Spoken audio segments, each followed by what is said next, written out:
Vladimir Putin has succeeded where centuries of Ukrainian nationalists have failed. Putin has forged a strong national identity, and he's imbued it with a strong anti-Russian sense. And I think Vladimir Putin deserves a lot of the credit. By his use of force against Ukraine, he basically helped unify the Ukrainian people. And this war that began in February, this invasion that began in February, has only done that even more. Why should most Americans, especially the younger generation, really care about what's going on over there? We told the Ukrainians, if there's a Russian violation, we will take an interest, we will do things. We said, we're not going to send American troops to defend you, but we'll do other things, help negotiate that agreement. But I think there is an obligation because what the Ukrainians did back in 1994 was hugely important to the United States, getting rid of those nuclear weapons. What's your sentiment on what the end result might be? Based on what we've seen, the Russians don't have the military capability to take all of Ukraine. I'm not sure they have the capability to take all of Donbass. I'm pretty confident that at the end of the day, there will be a Ukraine on the map of Europe. I'm not quite sure at this point what exact borders will be.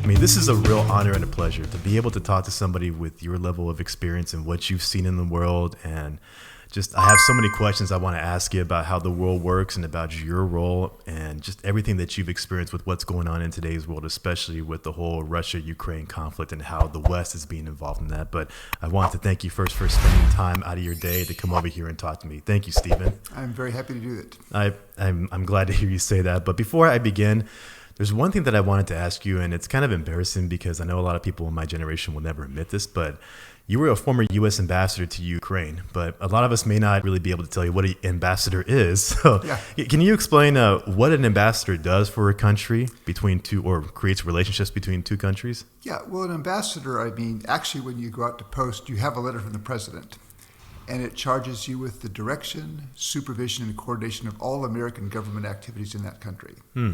And it'll vary with country to country.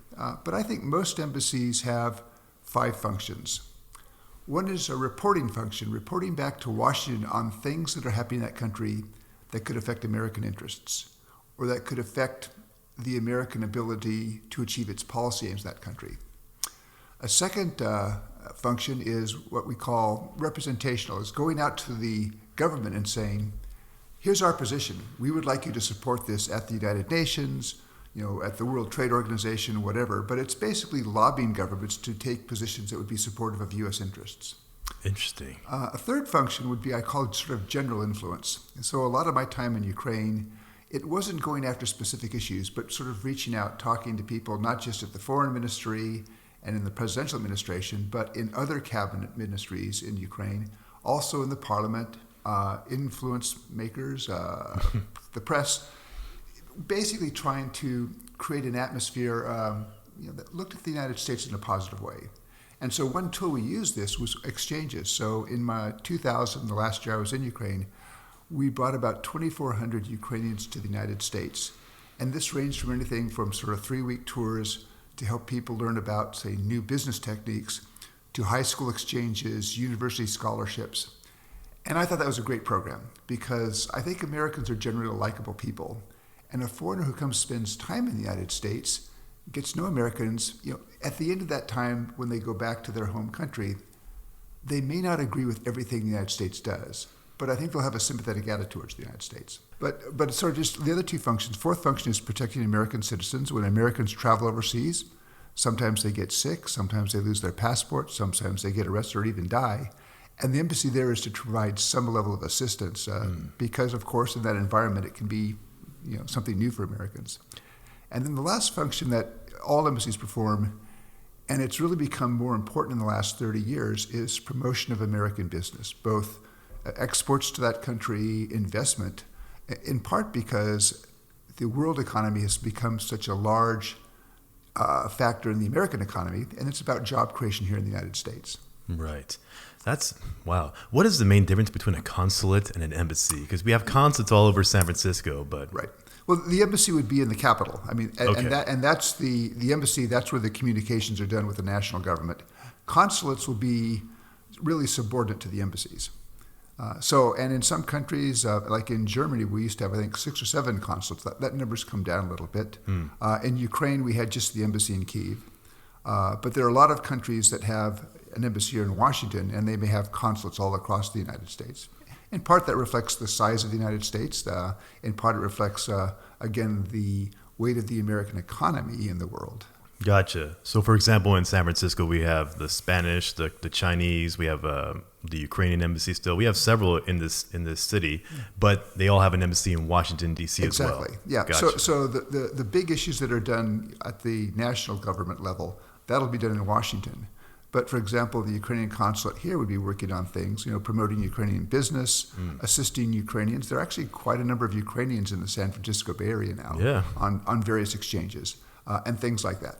Wow, that's exciting stuff. So how did you get to be an ambassador? Like, was that a dream of yours from the beginning, or is it something that you sort of fell into as you progressed through your career? Yeah, no, well, when I was at Stanford, there were sort of three things that as I was thinking about what I would do afterwards. One was early on when I was at college, I decided I wanted to do public service. Second, during my winter and spring quarters of my sophomore year, I did it at a Stanford program in Germany. And I came back from that saying it would be fun to do something that involved living and working overseas. And then Stanford also had a program on international relations that focused on arms control. And I got very interested in arms control. So when I looked at those, public service, the chance to work and live overseas, arms control, it sort of pointed me in the direction of the Foreign Service. The Foreign Service is basically like the civil service, right? Except we're expected to spend a good portion of our careers overseas. So about a year and a half after graduating, I joined the Foreign Service. Started out, my first job was as an administrative officer at the embassy in Warsaw, and then I did a year as a consular officer at the embassy, and then moved up. Wow. How was it like being in the embassy in Warsaw, which at the time was behind the Iron Curtain? How did that work? It was really interesting. I mean, obviously there were certain limitations on what we could do with the Polish government. And there were certain impediments, and I'll just one case that sort of stands out, some of the limitations, was when I was in the consular section, I was working in American Citizen Services, and we had a real tragedy. A Polish airliner crashed on approach to Warsaw Airport, and there were about 30 Americans on board, most of whom were fairly young kids. It was an amateur boxing team. This is in 1980. This is, had we not boycotted the Olympics in Moscow that year, this would have been the bulk of our Olympic boxing team. Whoa. So, it was just horrible. A lot of young people killed and stuff. And just having to sort of fight with the bureaucracy was difficult. I mean, we had one person who really was a communist and really was not prepared to be as helpful as we would have expected in a pretty tragic situation. We then, though, found some other people who then were helpful. But it was very interesting because, one of the things I had to do was, in order for American legal purposes, there had to be a declaration by a consular officer, yes, this person, died in Poland. And that would then be the legal documents that could be used for all of the formalities of the United States. So we had to spend time identifying people. And the Amateur Athletic Union sent over a couple of their representatives to help us. But this was something that then was really interesting about the United States is, we said, we think we've identified a lot of people, but it's hard. Yeah. And what happened was the U.S. said, we can send you a team of people to do dental work and people to do fingerprints. And we said, we'd love to have that team because the last thing you want to do is mess up on this kind of identification for a family that's already in the midst of a tragedy. Yeah, definitely. And so we set the team out, but it was interesting. The U.S. military provided the dentists, but it's the FBI that provides the fingerprint analysts. Mm-hmm. So at one point I had to call the USA desk at the Polish Foreign Ministry and say, we have this team coming in. You should know that 4 of the people are from the FBI. They are not agents, they are technicians. But this is in our system, they do the fingerprint work. And my Polish colleague said, okay, I'm going to have to check with my boss to get back to you on this. Because as we heard, this is apparently the first time that the FBI had ever worked behind the Iron Curtain. Really? What was really interesting was in the site where we were doing the identifications, when the team arrived, all of a sudden we had 4 Poles who nobody had seen before joined us. Who are these guys? Yeah. And it took us about 2 minutes to figure out that these are the watchers over the FBI guys. And what was funny was the FBI guys had these baseball hats saying, FBI Forensic Unit. They figured out who these 4 Poles were, and they gave them their hats as a money. And then, the cooperation was just terrific. Wow. Amazing. That's a story you would never have heard. I mean, assuming the media was what it was back then, that would have never have gotten out about sort of like the way that they were able to interact, because the narrative would have always been, from my understanding as a very young kid, actually I wasn't born in 1980, but that if you were on behind the Iron Curtain and if you were over here and over here is somebody from the West, that you were not supposed to get along, you were not supposed to cooperate, that you were spying on each other, Yeah. but We actually, on a personal level, we got along very well with Poles, and it was really interesting. I mean, on one hand, after World War II, of course, the Soviet Army, the Red Army, came in and liberated Poland. mm-hmm. Had the Soviet Army then left, they would have been heroes. But they stayed. Yeah. They stayed, and they kept staying. And I still remember the jokes that you would hear from Poles who worked in the embassy that really kind of showed their true view towards the Soviets. And I remember one time talking to one of the head of our Polish, the maintenance unit at the embassy. This was somebody who had fought for like 4 years as a partisan against the Nazis, in the forest north of Warsaw. And I referred to your Soviet friends, and he said, no, they're not our friends, they are our brothers. And I said, why would you make that distinction? He says, you choose your friends, you don't choose your brothers. It's a good way to put it. Keep my friends close and my enemies closer. Is that sort of the way they were thinking? Well, it's just, I think that there really was a desire in Poland, and you saw this in 1989, really to be an independent country, to pursue their own course. And when Gorbachev created that opportunity, they took it to reassert their independence. That's a really, the more I think about it now, when you say that back then the Poles saw the Russians as their brothers, and here's the thinking behind it. Yeah. Is that sentiment still the same, or was it the same in Ukraine? Yeah. Well, the sentiment in Warsaw, brothers in the sense that I couldn't choose this person. Gotcha, okay. Not a good brother, a bad brother. No, in Ukraine, it was interesting. When I served in Ukraine at the end of the 1990s, I would say that in Western Ukraine, and that tended to be the more nationalist part, there was a small group of the Ukrainian population that really detested the Russians. Mm-hmm. But in central Ukraine, in eastern Ukraine, most people either were ambivalent or felt very positive towards Russians. And that's changed a lot beginning in the last 8 years. In 2014, the Russian military seized Crimea, mm-hmm. And then the Russians became involved in the conflict in Donbass in eastern Ukraine. And that conflict took 14,000 lives even before this invasion began in February. And I remember speaking to a Ukrainian friend, this was probably in September of 2014, and he said, Vladimir Putin has succeeded where centuries of Ukrainian nationalists have failed. Putin has forged a strong national identity here, and he's imbued it with a strong anti-Russian sense. And I think that's only intensified, particularly over the course of the last 4 months. I was talking to a Ukrainian journalist a month ago, and I said, is the anger and the hostility in Ukraine, is that directed at the Kremlin and at Putin, or is it directed more broadly at the Russian people? And the response was, it's directed more broadly at the Russian people because they're allowing Putin to do this to us. Wow. And this is, I think it's unfortunate because it will take decades to overcome now the enmity that exists between Ukrainians and Russians. Jeez. And these are people that you're talking to who are pretty high up. This is not just the Joe Schmo on the street. These are people who have more intimate knowledge of the way things are actually working there. Right, but it's even on lower levels. I mean, I remember watching this video early in the war, and it's a Ukrainian soldier. He's just kind of come out of a battle, and he's speaking Russian.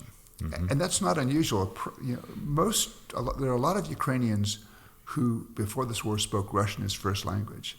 But he's sort of talking to himself, and it's picked up in the video saying, when this is over, I'm going to learn Ukrainian. I will never speak Russian again.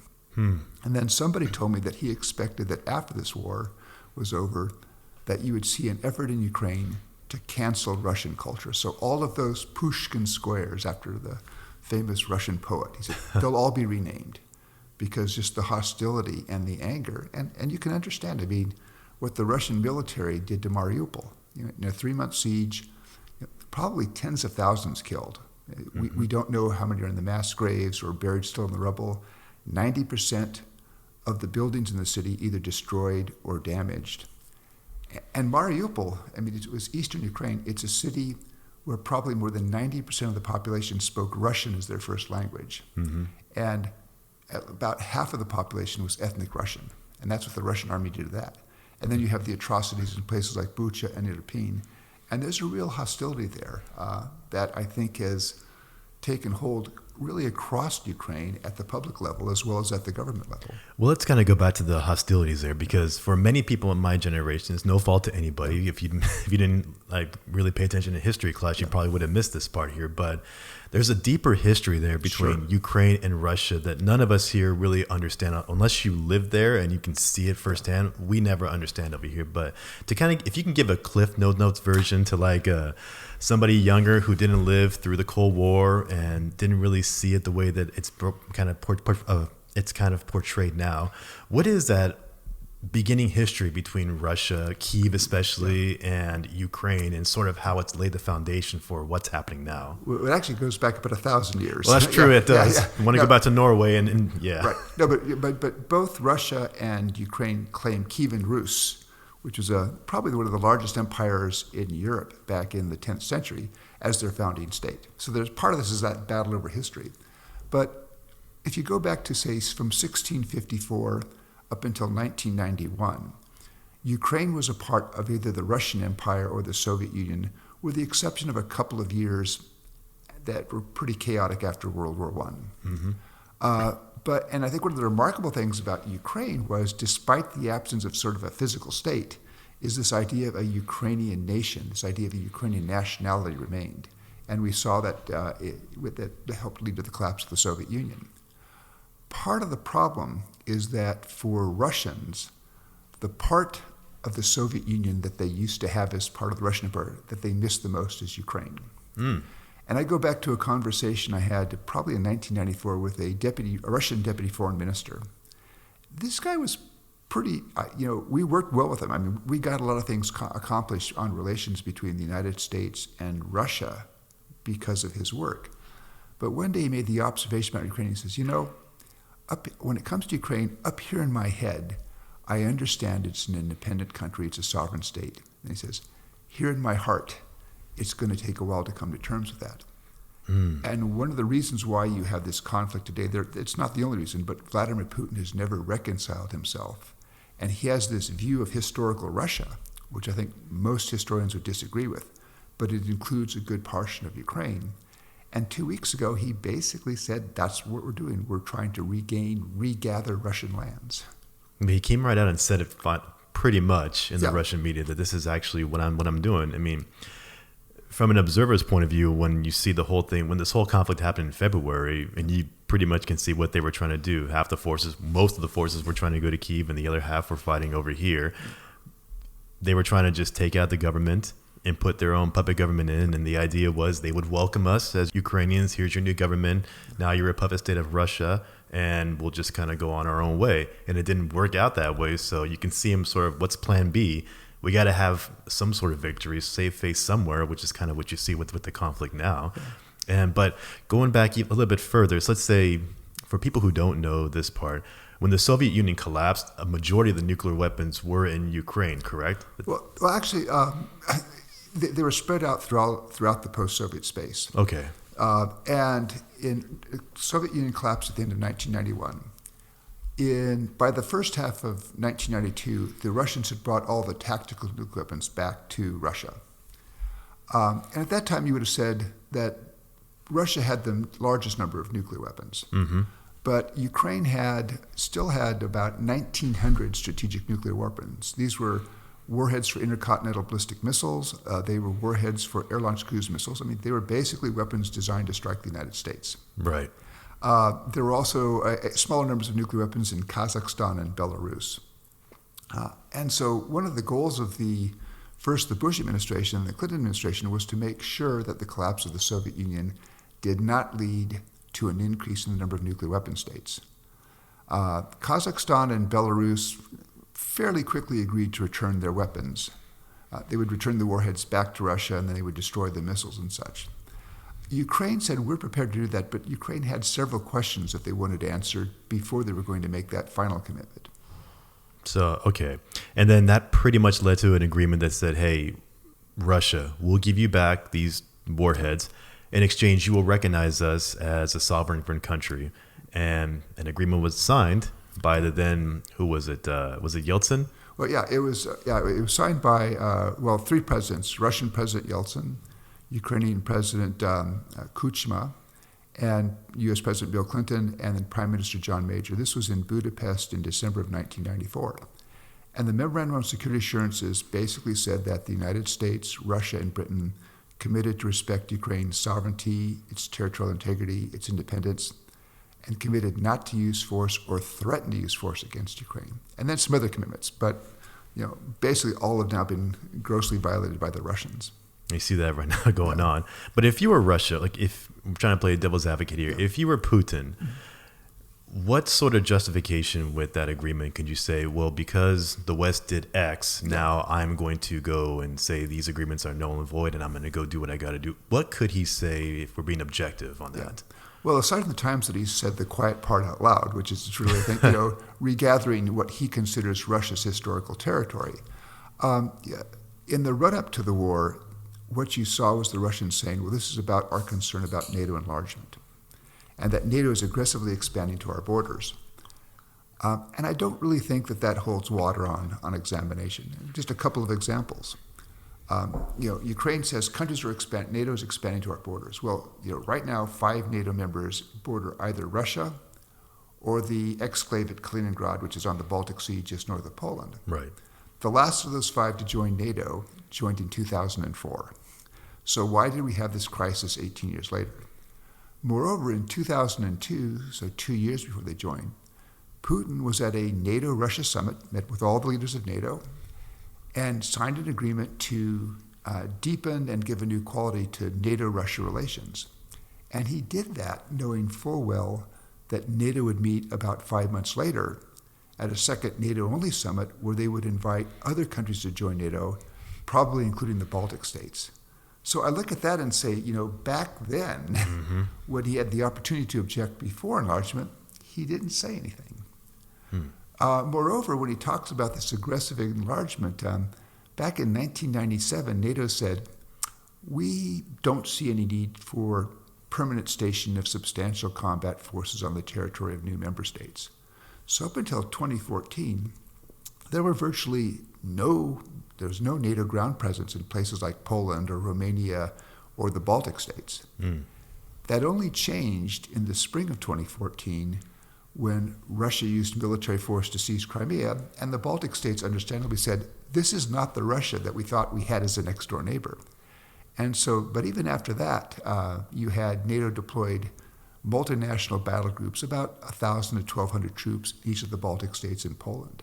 So not a large offensive force, right, but designed there to be a tripwire and designed there symbolically to make clear to the Russians that an attack on those countries would in fact involve a conflict with NATO. Really fast, to kind of explain for an audience that is maybe not sure about this, can you explain what Crimea is and the significance and why that sort of has triggered everything? Sure. I mean, first of all, Crimea was the one part of Ukraine where ethnic Russians constituted a majority of the population.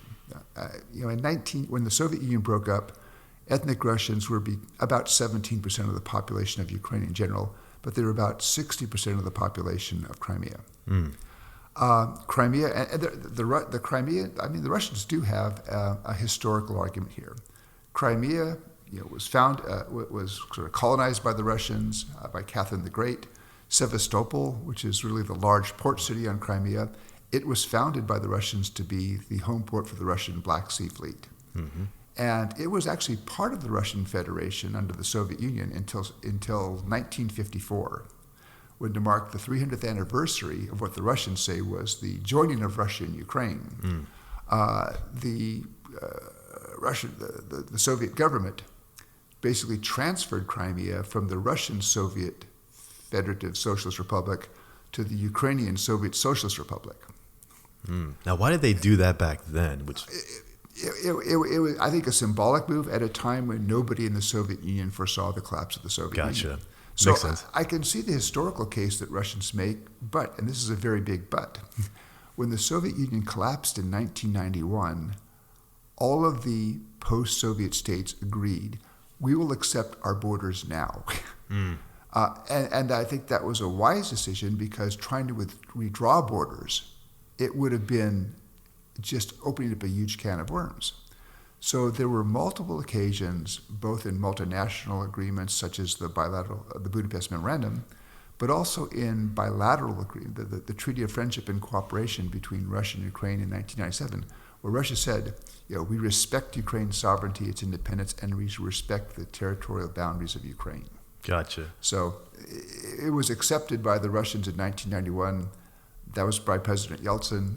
Vladimir Putin, unfortunately, had a different idea. So pretty much, so people can understand here, when the Soviet Union was a thing, although there were different republics with the Soviet Union, specifically for Ukraine and Russia, there was a border between the two countries, but really they were one and the same. And at least from the Russian point of view, they really viewed it as, you're part of us, but we'll just sort of draw a line here so we know here's your here's your republic, here's our republic, with no knowledge that in however many years that the Union would collapse and now we're separate sovereign countries, and not thinking that far ahead to say, oh, well, what if this actually happens? But the Soviet Union collapsed. This is Ukraine, a sovereign country. Here's Russia, a sovereign country. Crimea is now a part of Ukraine, which Russia at the time was like, well, we didn't really see this coming. But if you can go back to like the Yeltsin, who was the first president of Russia post-Soviet Union, what would his sentiments have been? Would it have been like, oh, we made a mistake there by giving them Crimea? He was totally cool with it. Yeltsin was actually pretty good, because you did have some people in the Russian Duma, that was their parliament, who would say, well, no, we have a claim to Crimea. We have a claim to Sevastopol. And Yeltsin would come out and say, no, in 1991, the Soviet collapsed, and we have accepted and we respect the existing borders of Ukraine. So Yeltsin was actually good on that issue. I mean, Yeltsin had a lot of other flaws, but he did accept the fact that Ukraine existed and that Crimea was a part of Ukraine. And at the time, would you say that was a popular opinion amongst Russia, or was there still dissent within Crimea that, hey, no? It was interesting. The times I visited Crimea, and I went there several times when I was posted in Ukraine from 1998 to 2000, I didn't detect a lot of unhappiness. And what was interesting, in December 1991, along with the election produced the first president of Ukraine, Leonid Kravchuk, there was also a referendum, and it basically said, do you support the decision to make Ukraine an independent state, independent of the Soviet Union? It was 91 or 93% of the country voted, yes, we support that. In Crimea, 51% supported that. And so the sorts of tensions were very difficult to see. And I think in Crimea, you had a population, again, it was you had ethnic Russians were the majority. You also had ethnic Ukrainians, but also Crimean Tatars, who had only returned to Crimea at the end of the 1980s. They had actually been deported by Stalin in World War II. Each said they had collaborated with the Germans. They were sent to Central Asia. And just so people know, the Tatars are an ethnic group that's based where at? This goes all the way back to, the Mongol horde that came in, back in 1240. Right. So, so you had sort of those three groups, but my perception was there were some tensions among the three communities in Crimea, but you didn't see a large push, for independence or to join Russia. So, sorry, keep going. Yeah, and just I think that sort of the false nature. I mean, after the Russian military seized it in 2014, they conducted a referendum. Yes. Now, the referendum, I think, first of all, there were no international observers. There were a lot of questions being conducted. Russian reporters said we could come in and show our Russia passport and we were allowed to vote. But the referendum itself was flawed in that it asked two questions. The first question was, should Crimea join Russia? The second question was, should Crimea revert back to, I think it was its 1994 constitution, a constitution which Crimea basically quickly gave up. And it almost would have made Crimea like an independent state. So if you were in Crimea, if you were content with the constitutional arrangements that had Crimea as a part of Ukraine and the arrangements as of 2014, there was no box on the referendum. So it was slightly skewed. You had two choices, and neither one were really fully given the context. Exactly. It's like, well, I guess I would choose this, not knowing this is what's going to happen. Right. So going back a little bit, we were talking about how in the early 90s, after the fall of the Soviet Union, Yeltsin pretty much said, hey, we don't have a claim to Crimea, it belongs to Ukraine. Would you say, to your knowledge, that was the sentiment amongst the Russian people overall? Yeah. My guess is some Russian nationalists probably hated the idea, but I think for the bulk of the Russian population, it was not a big deal. So how did Vladimir Putin get the sense that, and I'm sure this didn't just flip overnight. Yeah. I'm sure he's always had this in the back of his mind to say, the Ukrainians are actually a part of us. They belong within the Russian Federation. Sure. And we need to go and do something about it. Because I'm sure that if you went to Russia now and you asked the people who live there, independent of any like fear of whatnot, that they might say, yeah, they're a part of us. They belong to Russia. Yeah. Because you were just telling me earlier about how you spoke to somebody and the sense is not against Putin specifically, it is against the Russian people amongst the sentiment in Ukraine. So how did that flip? Because I would have thought the negative sentiment in Ukraine would have been more directed towards Putin. Yeah. And in the beginning, it seemed like it was that way. It seemed if you ask people, they said, this is Putin's war, it's his fault, it's him, not the Russian people. But now it's sort of turning. Yeah, now that's my impression, is that it's turning as a result of this war, which is ongoing now. It's now in month 5. I think Putin's decision to seize Crimea back in February of 2014 was perhaps in a bit of panic. Remember, this was after it was 3 months into the Maidan Revolution, and you saw, huge protests. They had I think it was 750,000 people on the streets of Kyiv protesting. First of all, the decision by the then President Yanukovych not to do an association agreement with the European Union, even though he had finished it. He then decided at the last moment not to sign it. Mm-hmm. And that morphed into a broader protest against Yanukovych's growing authoritarianism, the corruption, and such. And what happened is it came to sort of a key point. There was attacks by special police units on demonstrators. About 100 demonstrators were killed. And then an agreement was brokered between Yanukovych and 3 of the opposition leaders with the help of the German, Polish, and French foreign ministers. And Yanukovych was president of Ukraine Of from Ukraine, when? correct, yeah. And this is in the year 2011? This would have been 2000. He was elected in 2010. This all comes to a head in early 2014. Gotcha. Okay, perfect. I don't think the opposition leaders could have sold that agreement to the people in the streets because, among other things, it envisaged Yanukovych at least as a caretaker president for another 7 to 10 months. But they really didn't have a chance because Yanukovych signs this, leaves the presidential administration, goes out to his huge estate, packs up the last few things, and disappears. Literally, it just disappears. That works, yeah. Where's the president? We don't know. So the next day, the Ukrainian Rada, the parliament, they basically voted to elect an acting president and an acting prime minister. Now, I think if you go back and look at the Ukrainian constitution, what they probably did not check every box of the constitution. But the constitution said this is what happens if the president dies, this is what happens if he's removed, but it doesn't say what you do if he just disappears. Yeah. So I think they acted in the politically correct way. That, to my mind, really set off the panic in the part of the Kremlin because the acting president, the acting prime minister said, our first foreign policy goal will be to sign the association agreement and build links with the West. And then you had showing up on the streets of Crimea what Ukrainians called little green men. Yes. These were clearly professional soldiers by the way they operated, by the way they manned their weapons and such. They were wearing Russian combat fatigues, but all of the identifying markings had been removed. Jeez. And at first, Putin said, oh, no, they're not Russian soldiers. But then about 6 or 7 weeks later, he said, oh, yes, they are Russian soldiers. And he hosted their commanders to the Kremlin to give them accommodations for the seizure of Crimea.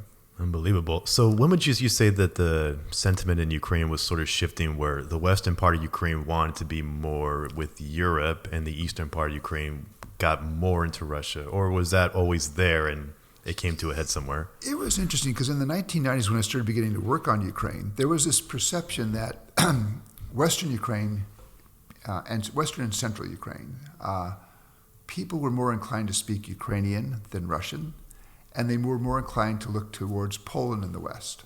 Whereas in Eastern Ukraine, people were more inclined to speak Russian as their first language and had some attachment to Russia. But by the time I got to Kyiv in 1998, in fact, I remember my first high-level visitor was Vice President Gore. Mm-hmm. And briefing him, and I said, I know that has been the perception. I think that perception is wrong. And that you can already see, 7 years after independence, that line is beginning to erode. Okay. And I remember in my travels in Eastern Ukraine, when I would talk to people, certainly my impression was that the sense of Ukrainian nationalism was not as deep in places like Donetsk or Dnipro or Kharkiv as it was in Lviv or Western Ukraine. Mm-hmm. But I still had the sense that people said, okay, we may have problems, we may have disagreements, but we will resolve them as Ukrainians. And what was interesting to me was probably the last, I think, poll that I consider reliable in Eastern Ukraine was taken, I think, in early April of 2014. And there were a number of questions asked, and this was in the Donbass area. And one question was, what do you think of the Maidan revolution? And the majority said, we're not comfortable with it. They said, okay, what do you think about the acting president and acting prime minister? Are they legitimate? Majority said, we don't recognize their legitimacy. But another question was, do you want to remain part of Ukraine, join Russia, become independent? And over 70% said, we want to remain part of Ukraine. So I think, again, that reflected to me was, there were differences within the country, but even in Eastern Ukraine, they saw themselves as Ukrainian. And then I think one other anecdote, it was in January of 2015, I went to Ukraine with a couple of other representative think tanks, but actually one of my successors, John Herbst, ambassador to Ukraine, and then also went with a retired senior American military officer. And we spent a couple days in Kyiv, but then the Ukrainians arranged for us to take a train down to Dnipro and then go by car to Kramatorsk. Kramatorsk was the field headquarters for the Ukrainian military operations against the Russian and the Russian proxy forces in occupied Donbass. And what was fascinating to me on this 2.5-hour drive from Dnipro to Kramatorsk, and we're passing through, this is Dnipropetrovsk Oblast, and it's northern Donetsk Oblast, places people said people more likely to speak Russian there, and that in the 1990s we've said that's more likely to be pro-Russian. And when we'd pass through small towns, we were struck by apartments and houses flying Ukrainian flags, fences painted blue and yellow national colors. That national identity was also very strong in Eastern Ukraine. And again, I think Vladimir Putin deserves a lot of the credit for that, is that by his use of force against Ukraine, he basically helped unify the Ukrainian people. And this war that began in February, this invasion that began in February, has only done that even more. That's just, again, that's something you would never hear even over here about what the real sentiment is over there in the eastern part. Because if you just listen to Western media the last 6 to 8 years, when they would talk about Ukraine, it was there's Russian separatists who are in the Donbass region. Yep. They're not flying Russian flags.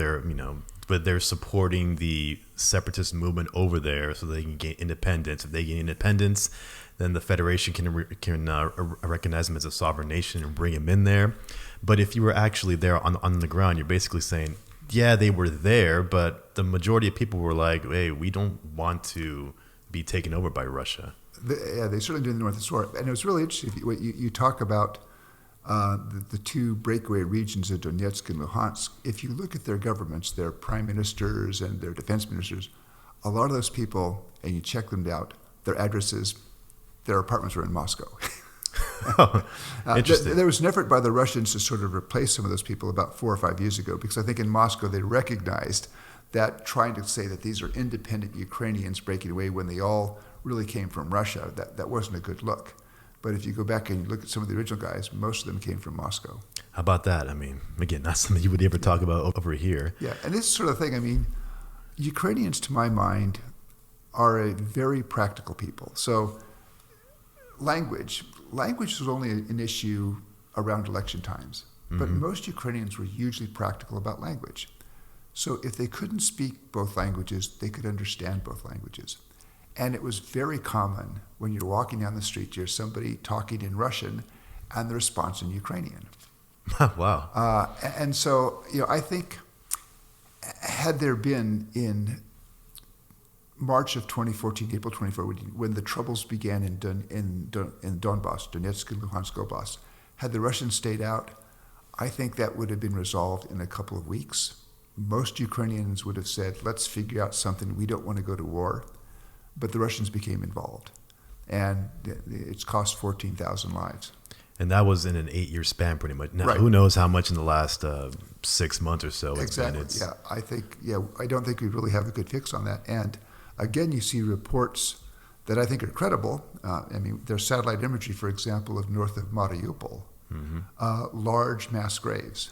And at least what the Ukrainians are saying, and it seems to be credible, is that the Russians, as they recover bodies from the rubble, are just burying people and then trying to sort of cover it over because they don't want to reveal how many Ukrainian civilians were actually killed in the fighting in Mariupol. It's unbelievable to actually see that happening here. If you were in Russia, what would the media be telling you about what's going on over there? And this is, first of all, the Kremlin really does control the information space in Russia. True. So it's not a war. It's a special military operation. In fact, if you call this a war in Russia, you can be charged with discrediting the Russian military, and that can have a penalty of up to 15 years in prison. Jeez. So you're told that you're fighting neo-Nazis who have seized the government of Ukraine. The president of Ukraine is Jewish. His first prime minister was Jewish. His second prime minister was Jewish. This is not a neo-Nazi country. Now, there are some neo-Nazi elements in Ukraine, just as there are in Russia. But if you go back and look at the presidential elections in Ukraine in 2014 and in 2019, all of the hard-right candidates together garnered about 2% of the vote. This is not a neo-Nazi country. They were told that Ukraine was developing nuclear weapons. It's interesting because before February of this year, go back, you can't find any charges by the Kremlin that the Ukrainians were developing nuclear weapons. So all of a sudden, hey. All of a sudden, yeah. And it's NATO and it's neo-Nazis, and it's just a bunch of stuff that has been fed, but I think it's being fed so consistently that a lot of Russians have come to accept it, or they just don't want to make waves and try to ignore it. Now, when this whole conflict happened in February, it made news everywhere. Yeah. In a way, you could say that it was a way for people to kind of forget about the coronavirus and, focus on something else. As time has gone on and we're in June of 2022 at the time of this recording, it's sort of not hitting the back pages. It's there, but all these other things are coming up, taking the attention of most of Americans in terms of what's more important. But this conflict here is not going away anytime soon, unfortunately. Why should most Americans, especially the younger generation, for lack of a better term, really care about what's going on over there? And how is this conflict any different to us than the conflicts that are going on now, like India and Pakistan over Kashmir, or conflicts in Africa that 99% of people wouldn't even know existed here? How is this one different for us? Let me put down, I think, 2 reasons. Maybe 3 actually. Reason number 1 is back in 1994, when Ukraine agreed to give up those 1,900 strategic nuclear warheads. Bear in mind, that was a large enough nuclear arsenal. Ukraine could have destroyed every American city with a population of 50,000 or above 3 times over. Ouch. And as part of that arrangement, we told the Ukrainians, if there's a Russian violation, we will take an interest, we will do things. We said, we're not going to send American troops to defend you, but we'll do other things. And I think we're doing those things now. So there was a commitment. I believe a commitment. Now, I helped negotiate that agreement, so perhaps I'm a little bit too close to it personally. But I think there is an obligation, because what the Ukrainians did back in 1994 was hugely important to the United States, getting rid of those nuclear weapons. A second reason, though, is a U.S. goal going back to the end of World War II is to have a more stable and secure Europe. And I would argue you can't have that kind of Europe unless you have a stable and secure Ukraine. And very much related to that is, are we prepared to accept in the 21st century that the Russians, because of political differences with Ukraine, can use military force to basically enforce their desires and to begin to redraw borders in Europe? And that violates strings of agreements going back to the Helsinki Final Act in 1970. And my concern about Russia is to the extent that Russia, if they can get away with that, are the Russians then emboldened and say, well, maybe we can challenge some other things? It was interesting 2 weeks ago when I think Vladimir Putin said the quiet part out loud, where he basically said, I'm trying to regather what I consider Russia's historical territory. He said, well, this is what Peter the Great did. Peter the Great was only recapturing territory that had belonged to Russia in the past. At one point he said, and we look at other places like even Narva. Narva's in Estonia. It's not in Russia. Estonia is a member of NATO. The United States has a treaty commitment to help defend NATO, to help defend Estonia. So I don't want the Russians to become emboldened by this. What they're doing is wrong. It's a war of choice. Ukraine was no threat. And so I think we should be working towards an outcome where either the Ukrainians can drive the Russians out, or at a minimum, where the Ukrainians can negotiate a settlement on terms that they can accept. Because it seems like right now, even if, Putin's, I don't see him pushing all the way to Lviv or the borders of Poland. I mean, I think he just wants to get the eastern part and call it a day and say, at least this is the ethnic Russians, we won. But how would that even look then? I mean, let's just say they partition Ukraine. They gave him, okay, here you go. You take all this part, Putin, and here's the new border. We're at peace now. Does that mean that what would then become Ukraine can now be a part of NATO? Where literally the border is now on the new Russian border? Yeah. Well, first of all, I think if you had that kind of outcome, I don't think it would settle the question. You would have to wonder, well, what is Putin's sort of his aim towards the west of Ukraine? But also, you're not going to get that outcome. There was a poll that was taken just a couple weeks ago. 89% of the Ukrainian population opposes ceding land to Russia to end the war. I mean, this is like a legitimate poll right now, one of those. This is, I think, a pretty... Polling in Ukraine is actually getting pretty good. And so I believe the Ukrainians are going to fight. And that even if the Russians were able to capture, say, everything in eastern Ukraine east of the Dnieper River, which I don't think they can do. I think the Ukrainian military can stop them from that. But even if they succeeded, I believe they would face a very large-scale resistance. You already see that now in southern Ukraine, in a place called, I think, both in Kherson and also a town called Melitopol in the south, where those have been occupied by Russian forces for now probably since the first 3 weeks of the war. But there are active resistance guerrilla movements going on in both of those areas. And I think the more land that Russians gain, the broader the resistance movement they're going to face. Okay. I want to ask you really quickly about, if I'm saying this correctly, Transnistria, Transnistria. Transnistria. Yeah. Okay, I can never get that one right. Which is basically this little pocket of land in between Moldova and Ukraine that, while it's in Moldova's borders, if I'm correct, it's basically this disputed territory where the Russians have instituted peacekeepers that are basically border guards there. Do you see them having any sort of impact in the future of this? Actually, Transnistria, it's a kind of a narrow slice of land between Moldova and Ukraine. It broke away from Moldova. It was originally part of the Moldovan Soviet Socialist Republic. Mm-hmm. It broke away in the early 1990s. And most people characterize it as a mafia state. There's a lot of, I think, illegal trade that goes through that area. The Russians do have a military force there. Moldova has never really tried to reunite by force. The military force, I think the Ukrainians watch it, but I'm not sure the Russians have a large enough force to sort of start some kind of a new front. Mm-hmm. And this was probably one of the mistakes. I mean, if you look at this war, it really strikes me, it shows a lot of miscalculations and mistakes by the Kremlin and by the Russian general staff. So in the original war plan, which we saw unfold on February 24, I mean, they attacked Ukraine from 5-6 different directions, from the north, the south, the east, several vectors from the east, a couple from the north. And they really spread their forces way too thin and didn't accomplish much and failed, as you mentioned. Mm-hmm. I mean, the original goal was to take Kyiv very quickly. In fact, prisoners taken by the Ukrainians, Russian soldiers, said that they had left Belarus on the invasion into Ukraine to seize Kyiv with only 3 days of food rations. Mm-hmm. And that they were beaten back. So I think the Russians are probably a little bit leery about something out of Transnistria because they don't have the military presence there. And they really don't have a way to reinforce that presence because a lot of the countries around there are imposing air blockades and such.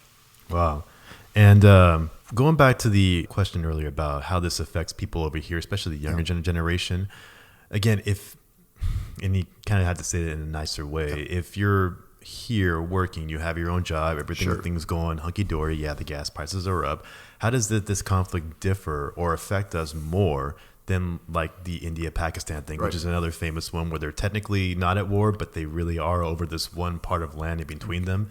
And does that really have an interest for the U.S., or are we just kind of looking the other way? No, I guess I would argue that with Europe, I mean, we have shared interests, we have shared values. There's a historical relationship there that we may not have with other parts of the world, rightly or wrongly. Gotcha. But again, what I do worry about is if the Kremlin and Putin become emboldened, do they challenge NATO in a way? And that's where we have a treaty commitment that we don't have with most other countries around the world. So it's interesting, a Ukrainian once said, look, we're prepared in Ukraine to do the fighting against the Russians. What we need the West to help us is give us the tools. We need the ammunition, we need the weapons. Gotcha. And because Ukraine is so intertwined, or is hopefully be more intertwined with Europe for the stability, it's more going to affect the lives of everyday Americans than, say, conflicts within Africa or conflicts in Southeast Asia. I think it has a greater potential. I mean, a conflict that breaks out in South Asia or in Africa, there may not be a reason to draw the United States in. Mm-hmm. But if the Russians make what I think would be a huge miscalculation and were to decide to militarily challenge a NATO country, American military forces would be involved fairly quickly. So let's talk about the economic side of it. So we've already seen the high gas prices, which were associating to basically the Russian invasion. You can make an argument that this was just a reason for big corporate oil companies to say we need to make up the losses from the pandemic. I don't know that part there, but either way, it does affect how Americans do live every day. And Ukraine was, what would you say? What rank would they be in terms of wheat production for the whole world? Would they be like top 5? As an exporter, certainly in the top 5. Exporter, okay. Yeah. So with Russia pretty much controlling a huge amount of the wheat fields there, how does that ripple effect happen throughout the world, and how do we have to make up the difference to help everybody else out? Yeah, well, the immediate impact is, I think right now, Ukraine has sitting in silos and warehouses probably 15 to 20 million tons of grain that in a normal year, absolutely, they would be exporting right now. Mm-hmm. And that's important because they need to empty out those silos so there's a place to put this year's harvest. Right. And what's happened is a lot of this would come out of the ports of Odessa, which is still under Ukrainian control.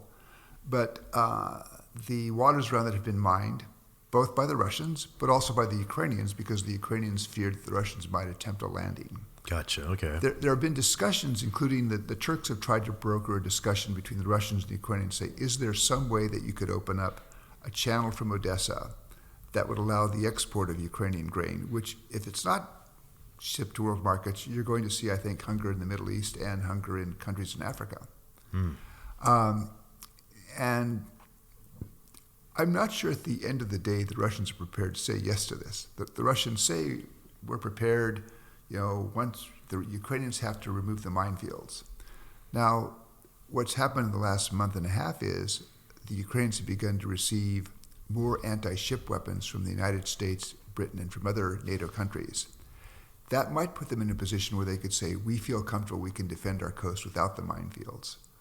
But there's back in my mind, there's this thought that if the Ukrainians say, fine, we will remove the minefields, or we will allow somebody to come in and sweep a corridor through the minefields so that ships can leave, my guess is the Russians will find some other reason to say no. Gotcha. So in the meantime, they can't even export it through land? I mean, it would take forever. But there's an effort to try to do that now. Okay. And so Europe's worked with them.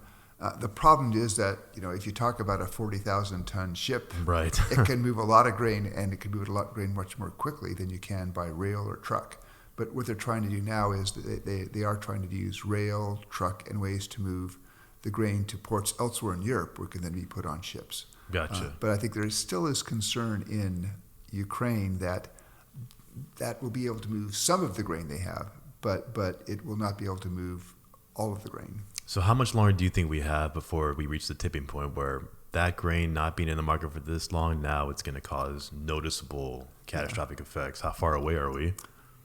It's hard to say. I'm not smart enough about that to say, but maybe a few months where I think they're going to start to see the price of grain begin to decline if they can't get that grain to market. And is the U.S. become more of an exporter, or it's going to have to be somebody else like China that has to step in and say, we can make up the difference? Well, I think what we have is a situation now where, at least in the near term, the grain crops have been planted.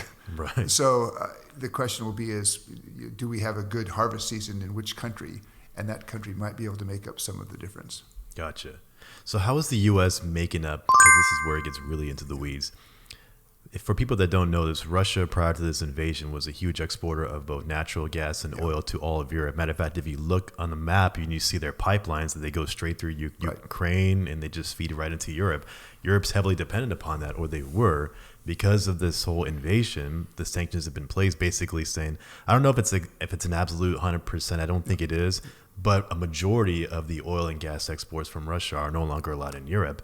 And I know some of these countries have plenty of reserves, but those reserves are going to get tapped out fairly soon. So does the U.S. make up the difference, or are we trying to broker deals with like Saudi Arabia? Well, Saudi Arabia could be very helpful here. They haven't, and I think this is something that I think people may have lost sight of, is actually the price of gas was rising even before the war, in part because the Saudis and OPEC and with the Russians in the deal had already decided to limit production. Okay. So, and when you come to oil and gas, I mean, the United States, as far as I know, didn't import any natural gas from Russia. We did get maybe 3% of our oil from Russia. Right. And so fairly early on, the administration said, we're going to ban the import of Russian oil. But 3%, that has some impact, but it's really pretty small. And I think they've succeeded in finding other sources. To us, but it's more Europe that notices It's it. a big deal in Europe. What Europe has done, I mean, the problem for Europe is that they can't cut themselves off. I mean, when you're getting 30 or 40% of your oil and gas from Russia, right. you can't cut it overnight. But what they have done is they have now adopted a proposal on oil, where they've said on oil that they have banned tanker loads of oil. So they'll still allow pipeline oil to some countries. And that includes Germany, but the Germans have said that by the end of this year, they will no longer import oil from Russia by pipeline. And at least if the European Union follows through on what they've said, I think they can reduce their import of Russian oil by probably about 80%. That'll be big. But of course, then they're going to be looking elsewhere to buy that oil. Right. Natural gas is harder. Yes. And they get a lot of the gas piped, but you also, I think, see this effort in Europe now to reduce natural gas consumption. And this is one thing that even before this war broke out, there was already in Europe, particularly in countries like Germany, a very large consumer of energy, a desire to reduce their dependence on carbon-based energy. And in fact, looking to move towards renewables, things like that. What this may have is it may be accelerating that push to move towards renewables. And my guess is that while the next couple of years could be difficult energy-wise for Europe, this is in the problem that in 3 or 4 years is soluble, and they can find alternate sources. And that will be, I think, difficult then for Russia, because a lot of their gas pipelines that come out of West Siberia, they go only to Europe. They do send some gas by pipeline to China, but that's gas that's really produced on Sakhalin Island, which is in the Pacific, or in eastern Siberia. They can't readily swing they can't move Western gas by pipeline to China because the pipelines don't exist. Gotcha. And to build that would take it'll take some pretty big investments, Right. So the risk to Russia is in the longer term that Gazprom, which at one point probably, I'm trying to remember the numbers, but maybe 10 to 15 years ago, exported perhaps a third of its production to Europe. But because of the different pricing in Europe and inside Russia, that third generated 60 to 70% of the revenues. The risk for Gazprom is that as Europe begins to find alternate sources and moves to renewable, wind power, solar power, things like that, that Gazprom may find it no longer has a market even after the war's ended. And Gazprom is the Russian national. That's their largest gas company. And they're nationalized, right? They're owned by the government? It's a parastatal. It's a little bit private, but it's really run by the government. Gotcha. So if we're playing a game of chicken here pretty much, Europe and Russia saying who's going to fold first in terms of is Europe going to need more gas and oil and say, fine, we'll give in? Or is Russia going to be economically strained from this? Who do you think wins that game in the long term? That's the big question, particularly for this year, because now is the time in the summer where Europe traditionally begins to fill their gas storage facilities so that they have enough gas to get through the winter. And so that's the question. And the Russians are beginning now, in some cases, the Russians are saying, well, we can't ship that gas. They're beginning also to ratchet down the gas they send to Europe. So this is the big question, who can survive this the best? And a lot of it will depend upon the ability of European governments to find gas elsewhere and to build a sort of emergency arrangements so that they can sustain the types of energy they're going to need in Europe. And everybody, I think, in Europe will be crossing their fingers and hoping for a mild winter. Yeah. So is China a big importer of Russian natural resources, or are they a bigger importer now that this whole thing has happened? And can they single-handedly pretty much keep Russia afloat economically with this if this continues?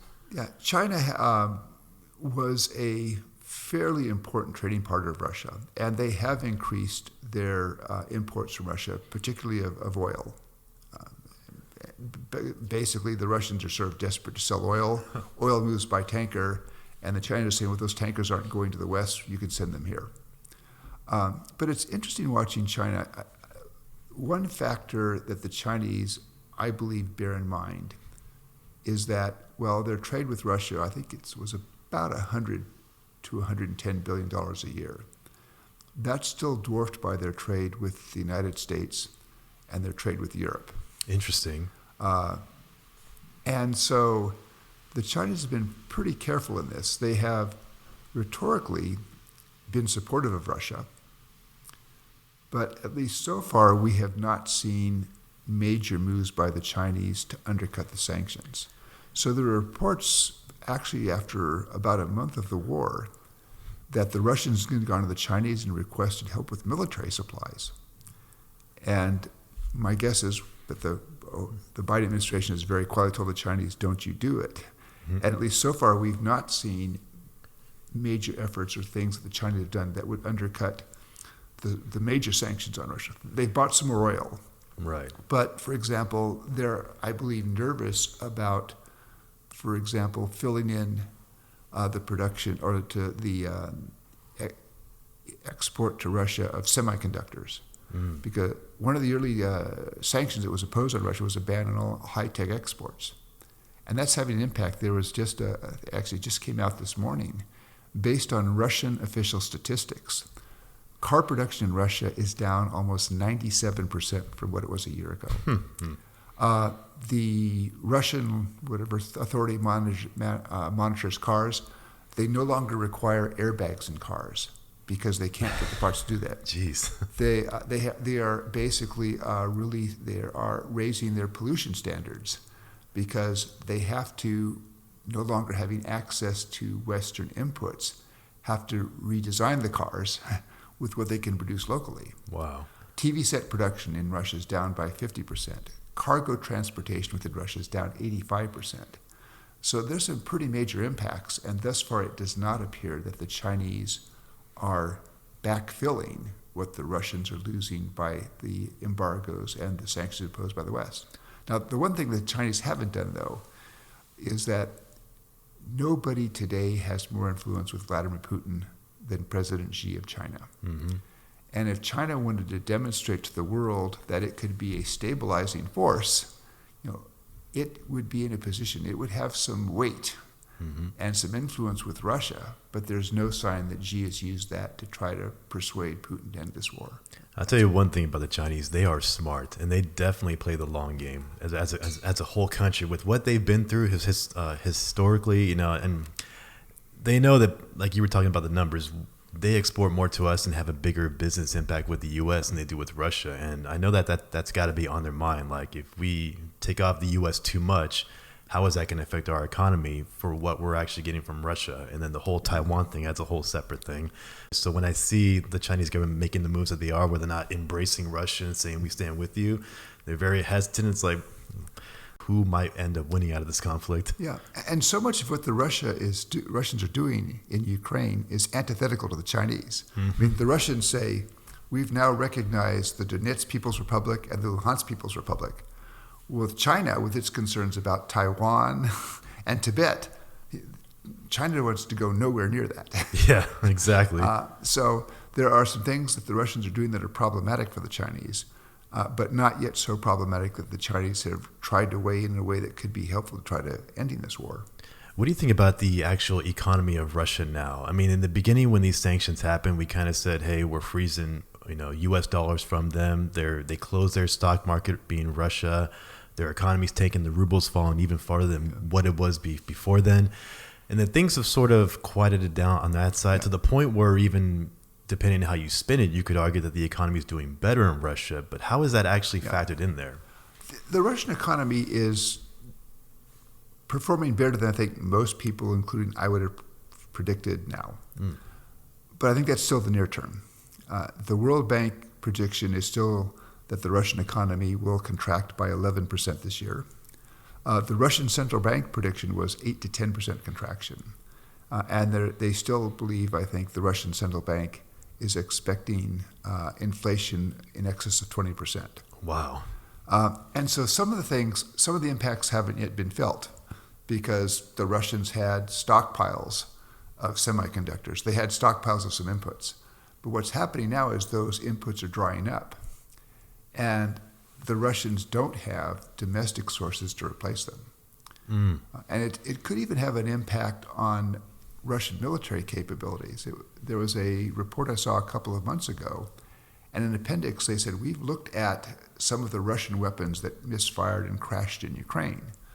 And we've been surprised by how many Western components we found that were sort of semiconductors, chips that were sort of key to their operation. And we assume they aren't going to be getting these chips in the future. So short of developing a domestic industry to produce their own semiconductors, which would take years and a lot of technology that is now denied to them, how do the Russians then build these weapons? So this will have an impact, but it may take a while. But again, when you sort of break it down and look at individual industries, car production contracting by 97%, diesel locomotive contraction is down by 2/3. You're beginning to see impacts in individual parts of the Russian economy. And my guess is that as time goes by and the sanctions really continue to apply, those impacts are going to become deeper and deeper. Now, especially for the older generation of Russians who lived through the Soviet Union and lived through the more tougher times, do you think as they start to feel the effects of this more, that they'll, in a way, say, we've been here before, we know how to survive, given the lack of resources? Or do you think the younger generation in Russia, who doesn't know about that past history, at least living it firsthand, that they're going to see the reduction in their quality of life and actually stand up and say something? Yeah. And will that be enough to generate a lot of voice within the country? Yeah, that's a good question, and the answer is not known. Both for the younger generation, I'm talking about people, say, 25 and over, and the older generation, though, what they also saw was that the 1990s were very chaotic. But from 2000 to 2008, Vladimir Putin got lucky. The price of oil went up. And also in his early years, he was actually pretty good on economic reform. So from 2000 to 2008, the Russian economy grew on average 5 to 7% a year. So people saw their standards of living really increase. They got nicer apartments, bought cars, they could afford to travel, go to Turkey, Greece, southern France, and that's now closed. First of all, you can't fly from Russia to any Western country except for Turkey. You're beginning to see the impact of the sanctions reduce the economy. So people are going to see, I think, a more difficult lifestyle. They're going to see some into economic pain coming. And so you have the combination of that, but also a stream of dead Russian soldiers coming home. And it's interesting, the last time the Russian Ministry of Defense gave a number, this is the number of Russian soldiers have died in Ukraine, was I think 3.5 months ago. Mm-hmm. They don't report that. But in lots of small towns around Russian military bases, there are lots of burials taking place. And so I do wonder the impact of the economic pain and the flow of casualties. Does that begin to change the public mood? Mm-hmm. It's interesting because Putin over the last 20 years has built a pretty autocratic system. But one of its novelties is the Kremlin pays a lot of attention to public attitudes. And if the mood begins to shift, would that cause a change of policy course in the Kremlin? But it's hard to predict. But there's some things. It was interesting. There was a poll that came out, and my guess is probably now still a majority of the Russian population supports the war, or the special military operation in part because. But I think it's probably not as high as some of the simple polls suggest. So one poll said 75% support. Now, if you're in Russia, you get a call on the phone and saying, I'm a polling agency, got a couple of questions. Do you support President Putin's war in Russia? And you don't know who's on that line. Yeah, that's true. The default mode is there's probably a certain reason to say, of course. Mm-hmm. But it was interesting. There was a poll done about 3 months ago that was a bit more sophisticated. And what they did is they took two groups of Russians and they polled them, I think it was by phone. But one of them said, here are three things. Should government provide a higher pension? Should government provide a certain minimum wage? Three things that you would want, right? Right. And they would ask people, how many other things on that list do you support? Without naming which ones. People said, well, all three. Then they did another list which had those three things, and then their fourth thing saying, do you support the war in Ukraine? And how many of those things do you support without having to identify which one? Both said three. So the more sophisticated polls, I think it came out and concluded that there was still majority support, but it was like 51%. It wasn't 75%. Gotcha. And again, as the economic pain comes home and as Russians begin to understand this is a direct result of the war their country is conducting in their name against Ukraine, and as they begin to see more of their sons and their brothers and their husbands come home either killed or maimed, does that begin to undermine support and change that? And that's an unknown at this point. What's really interesting about how we sort of built the history of Vladimir Putin as president in Russia since the fall of the Soviet Union, when he took, he didn't take over directly after that, but when he finally became president, and the good things that he did for the country, the economic impact, the Russia's opening up more, they become a little bit more westernized. He's having great better relations with the West than what he has now. And it's basically, no matter which way you spin it, that's all going downhill. And then wouldn't it seem more prudent to say, if I have good relations with the West and my economy is strong, I can keep a better hold on power, if you want to think of it that way. But then taking this risk with Ukraine, and I don't know if he was lied to by the people in power who said, hey, if you go in there, they'll welcome you with open arms, or he was so caught up in his own mindset of, I need to get this done. But in doing it, it's caused a quality of life issue for his people. And I wonder if he really weighed that to say everything was going good and now I did this. Yeah, I think there's a couple of points here. I mean, certainly back when he first became president in 2000, I believe Putin actually wanted to have a decent relationship with the United States and the West. But it was on his terms. Yes. And ultimately, the West was not prepared to meet those terms. Now, let me be clear here. I don't think the West is entirely blameless.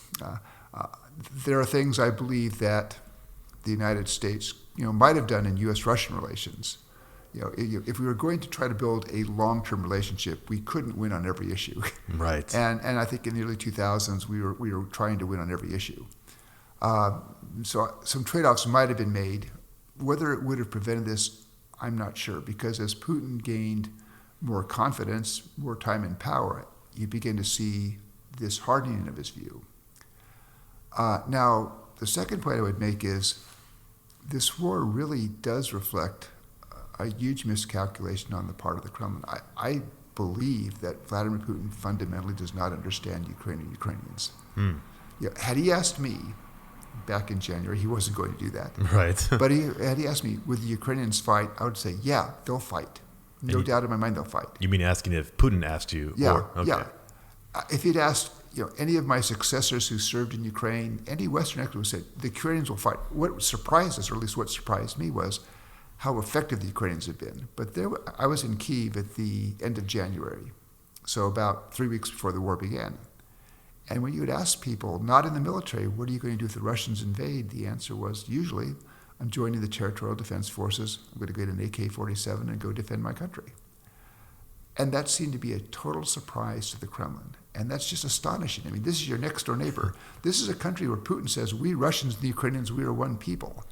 And they fundamentally did not seem to understand that the Ukrainians would fight. They expected to be welcomed as liberators. There was one report out of Ukraine that said in one of the destroyed convoys that they shot up north of Kyiv, when they looked inside one of the trucks, they found brand new dress uniforms. And they said, this must be for the victory parade in Kyiv, which never happened. So there was this there was that miscalculation. There was a miscalculation about the West.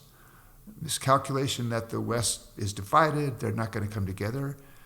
You've seen yesterday, today, how NATO has come together, taking steps. There's going to be 20,000 more American troops in Europe than was the case a year ago. Well, that's an interesting point there, because if you go back before this whole thing started, you could make an argument, at least during the Trump administration, we won't get into that whole thing, but that there was division in NATO. Like, does NATO need to exist because everything's going hunky dory? We're talking about Germany and how they were pretty much like, we kind of are going our own way. France has been vocal about saying, do we really need to be a part of this whole thing? And then this invasion happens, and everybody just unifies. Well, I think NATO is beginning to come together after 2014 when the Russians seized Crimea. I think you then saw NATO change course, but it was really energized by what happened on February 24. And if you go back to January, it was the United States, Britain, Lithuania, maybe Canada. 4 or 5 countries were providing defensive assistance in Ukraine, to Ukraine and weapons. It's now about 35. Right. You have well over half the members of NATO are now providing arms to the Ukrainians. That's how it's changed. And then the striking thing which happened yesterday is NATO formally invited Sweden and Finland to join. And that's a big one. 2 countries that were decades neutral, and they both came to a conclusion after February 24 that their security interests were better served as a member. I had a chance about a month and a half ago, I was in Washington, and I had a chance to talk to a senior Finnish official. And I asked her, I said, let's go back 5-6 months. Let's go back to October of last year. Would you have foreseen Finland joining or asking to join NATO in May of 2022? She said, no, not at all. And I said, what changed it? And she said, February 24. And it changed it for my government, and it changed it for popular opinion in my country, as we concluded that this is a Russia we have to worry about. Again, there's a meme going around on the internet, and it's a presentation of a plaque from Stoltenberg, who's the Secretary General of NATO. It's a presentation to Vladimir Putin as NATO Salesman of the Year. Oh, wow. I mean, you got to, for people who don't know, and why Sweden and Finland are so significant, is these are 2 historically neutral countries, especially Sweden, who has a much longer history, and Finland because of the conflict. Not to get too much into history, but pretty much after the Russian Tsar fell, Finland was a part of the Russian Empire back then.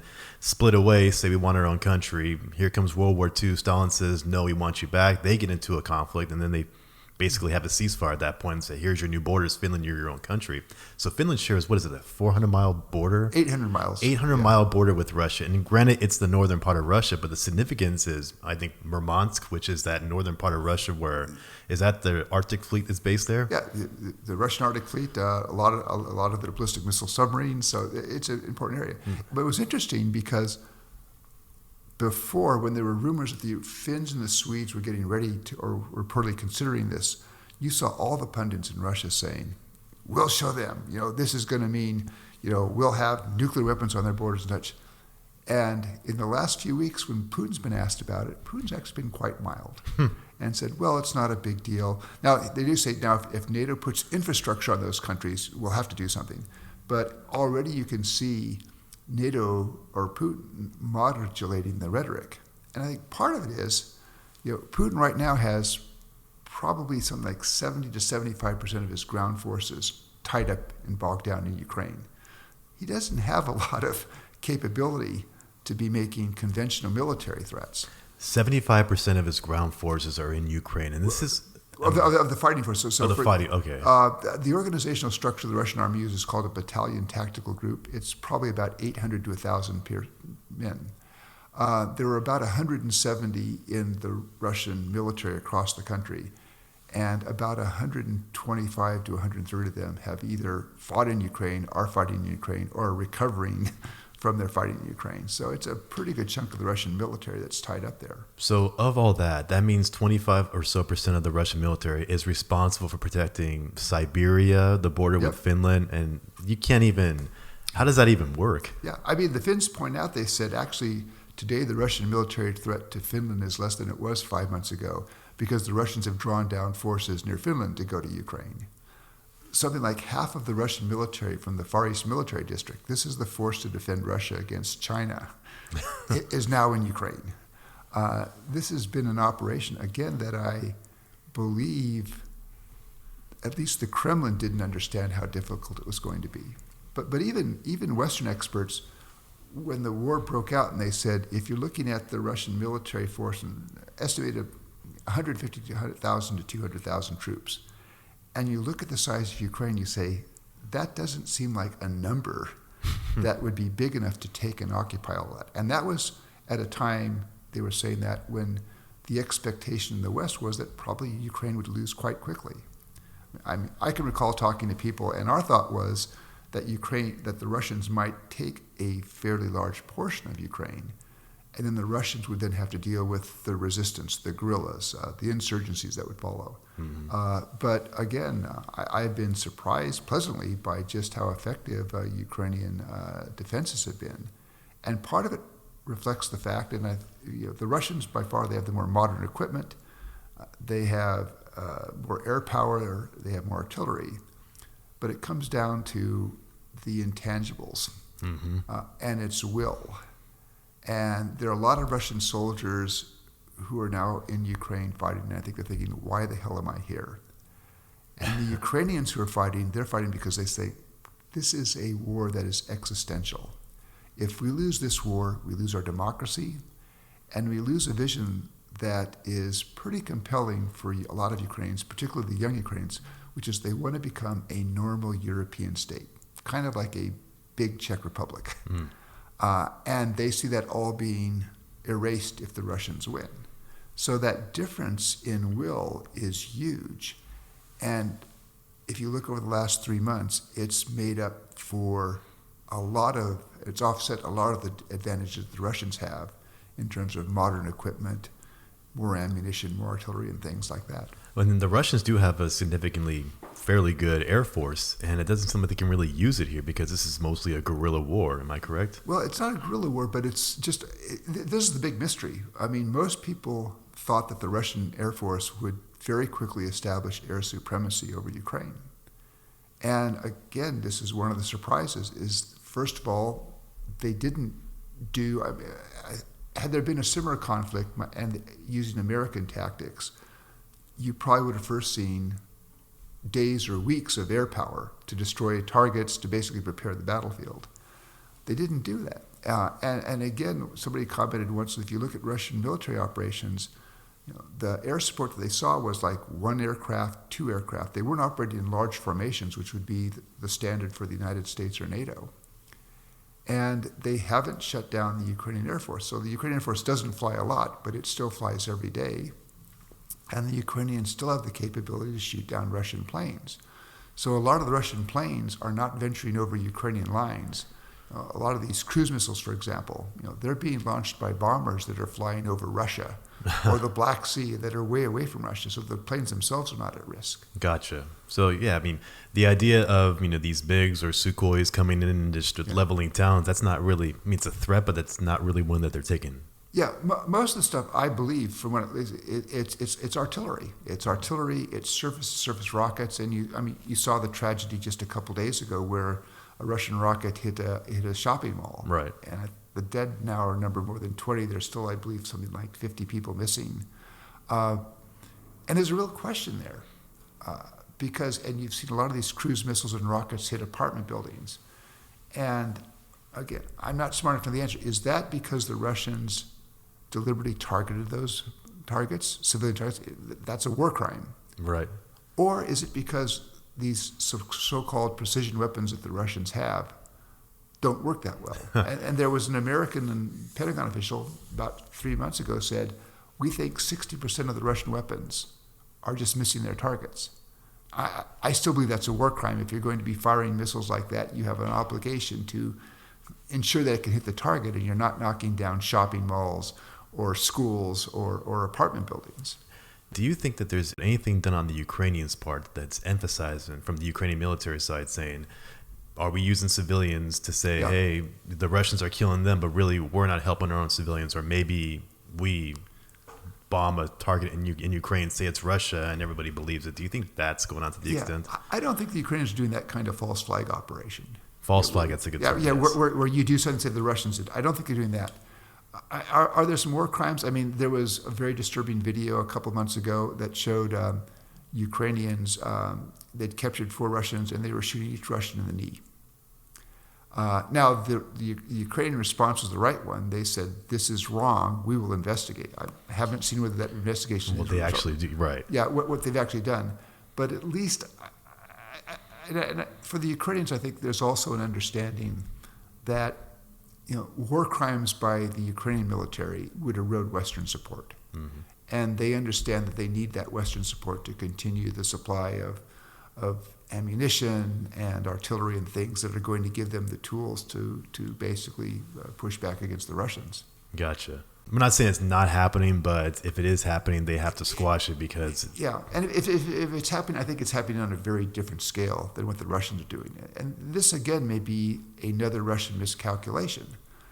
The Russians seem to be nonchalant about the sort of atrocities that we saw. I think 55, 60 civilians just shot in Bucha when it was occupied. They seem to not care about the fact that their military leveled a good portion of Mariupol. And my guess is that's because the Russians miscalculate. And they think, well, terrorizing the civilian population will demoralize people. It will affect their will. And I believe in Ukraine it's actually having the opposite effect. It's having the effect of strengthening Ukrainian resolve.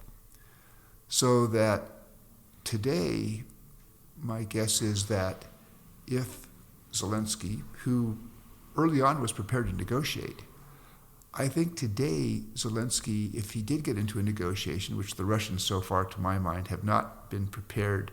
I mean, the Russians are basically saying, our initial demands. I don't think the Russians have backed off many of those original demands, which to my mind amount to basically total capitulation. Mm-hmm.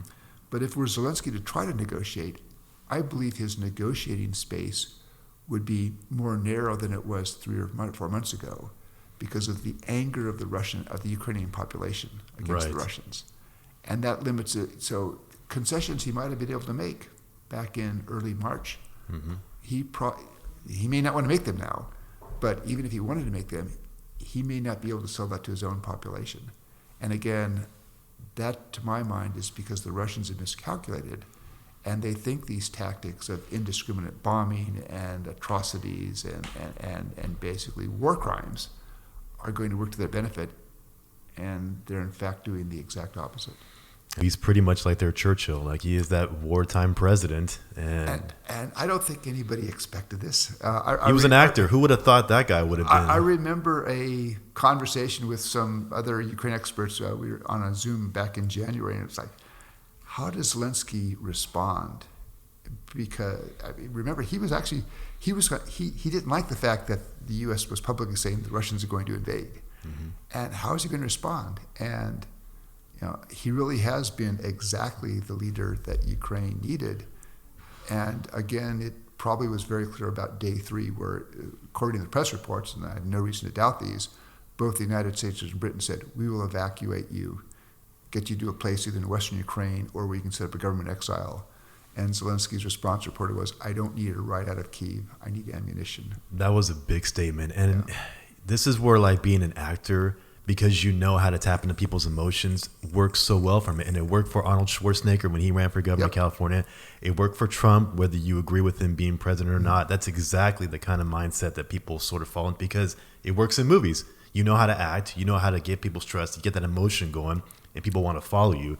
Compared to a normal politician, which can seem kind of drab. And yeah, you may have been in politics for so long, but you don't inspire me. And here comes this guy, like Churchill as well, like that we will never surrender. And people just follow with it. Yeah, and at a certain personal risk, because I can remember early on, within the first couple weeks of the war, here's Zelenskyy out walking the streets of Kyiv. And I'm big. going, I know where he is. I know exactly where he is now. And if I know it, somebody in Moscow knows it. And I think it was that personal courage to go out and be seen. He went to Severodonetsk. He's made several visits in the last couple of months to the front lines. And just that contrast with Putin. Yes. I mean, nobody ever sees Putin out walking the streets of Moscow. Exactly. And Zelenskyy, I mean, when the first visit that the British Prime Minister made, he said, let's go for a walk. And again, just watching the video, they covered a lot of ground in Kyiv in a way that Putin won't do on a normal day. Right. And I think that has really inspired Ukrainians. I mean, his popularity now is 90% plus. And I think because of his demonstrated courage and how that's inspired people, it's given him a level of gravitas where he can deal with other Western leaders. Mm-hmm. It shows the power of inspiration there, because you could have all the talent in the world. We see it with sports teams all the time. All this talent assembles and they dominate everybody. But if you don't have the will to sort of communicate with each other, you don't have the will to actually inspire the rest of the people who support you. And here comes a team that believes in themselves, or in this case, a smaller country, or militarily way overpowered by the bigger buddy next door. Yet they have an inspiration to fight, and here comes their leader to the front line. It keeps them going, and now it's a battle of will. You have a superior fighting force in terms of numbers and equipment, who doesn't have the motivation from what we see to actually continue the fight. There was a book written by Simon Sinek, if you've ever heard of him, called The Infinite Game. Mm-hmm. And he talked about how that will pretty much is what drives people to keep on going. We saw it in Vietnam. Here we come in, we're trying to stop communism. The Vietnamese kept on fighting. They kept on fighting because it's their country, whether you agree with it politically or not. And we said, okay, we tap out. We're losing too much. We're out of here. And you've seen it in other conflicts everywhere else around the world. That inspiration means a lot, which is why I think at the end of the day, Ukraine will probably win. I don't know when that will be. I don't know how many lives will be lost. I don't know if Putin will be in power at that point, and maybe that's what it takes to end the conflict. I don't know. What's your sentiment on what the end result might be? I'm pretty confident that at the end of the day, there will be a Ukraine on the map of Europe. I'm not quite sure at this point what exact borders will be, but I'm pretty confident, based on what we've seen, the Russians don't have the military capability to take all of Ukraine. I'm not sure they have the capability to take all of Donbass. I mean, remember, the first operation in February was clearly designed to get Kyiv, but also was designed to occupy the eastern half, the eastern two-thirds of the country. Right. They, after a month, understood that was a failure. They withdrew entirely from the north. They began to take up defensive positions around Kherson in the southwest, and they said, we're going to concentrate on Donbass. That was what they were saying at the end of March. They've now been fighting for Donbass for 3 months.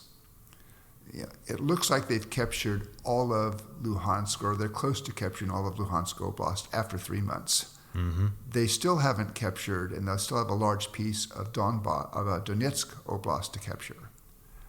And there's a pretty good chance the Ukrainians can stop them.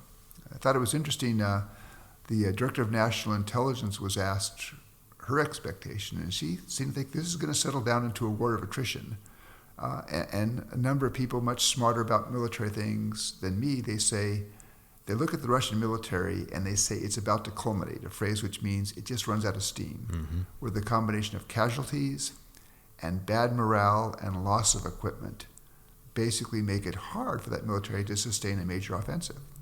And the Russians have lost a lot of equipment. I mean, the Ukrainians are now seeing in southern Ukraine T-62 tanks from Russia.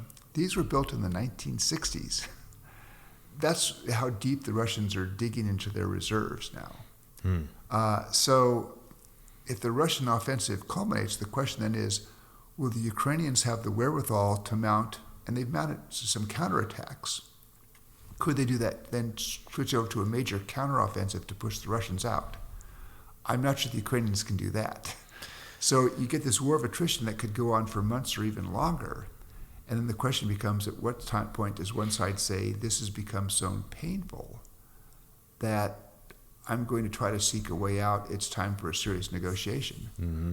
But what we've seen in the last 4 months suggests to me that the Ukrainians are prepared to accept a lot of pain.